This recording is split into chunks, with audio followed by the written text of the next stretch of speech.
અષાઢ વદી કામિકા એકાદશી।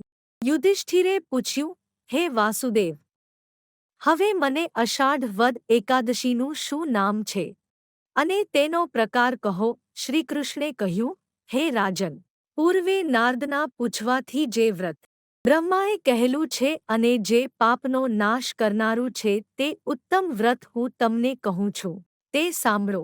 બ્રહ્માએ કહ્યું, હે નારદ, અષાઢ વદ એકાદશીનું નામ કામિકા છે। તેની કથા સાંભળવાથી વાજપેય યજ્ઞનું ફળ થાય છે।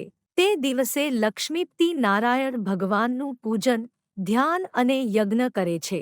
તેને જેટલું ફળ પ્રાપ્ત થાય છે તેટલું એકાદશીના દિવસે વિષ્ણુના પૂજનથી ફળ પ્રાપ્ત થાય છે। હે નારદ, કામિકા એકાદશીથી ઉત્તમ, પવિત્ર અને પાપનો નાશ કરનારું બીજું કોઈ વ્રત નથી।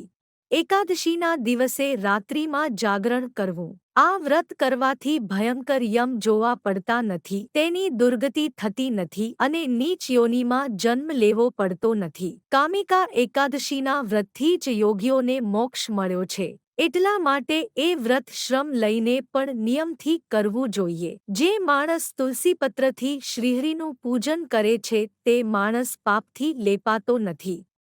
એક ભાર સોનું અને 4 ભાર રૂપું આપવાથી જે ફળ થાય છે તે ફળ તુલસી પરવડે શ્રીહરિનું પૂજન કરવાથી થાય છે।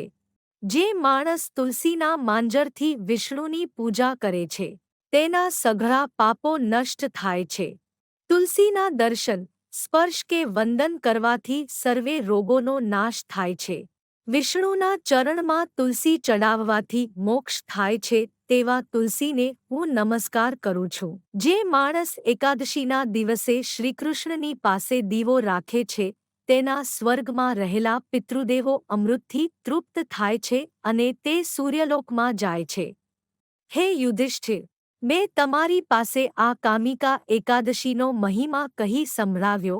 આ એકાદશીનું વ્રત અવશ્ય કરવું, કારણ કે આ એકાદશી વ્રત બ્રહ્મહત્યાનો નાશ કરનારી, સર્વ પાપોને હરનારી, ગર્ભહત્યાને મટાડનારી, મોટા પુણ્યને આપનારી છે અને સ્વર્ગમાં પહોંચાડનારી છે। જે માણસ આ એકાદશીનું મહાત્મ્ય શ્રદ્ધાથી સાંભળે છે અથવા પાઠ કરે છે તે સર્વ પાપોથી મુક્ત થઈ વૈકુંઠ ધામને પામે છે, એવી રીતે બ્રહ્મવૈવર્ત પુરાણમાં કહેલું છે।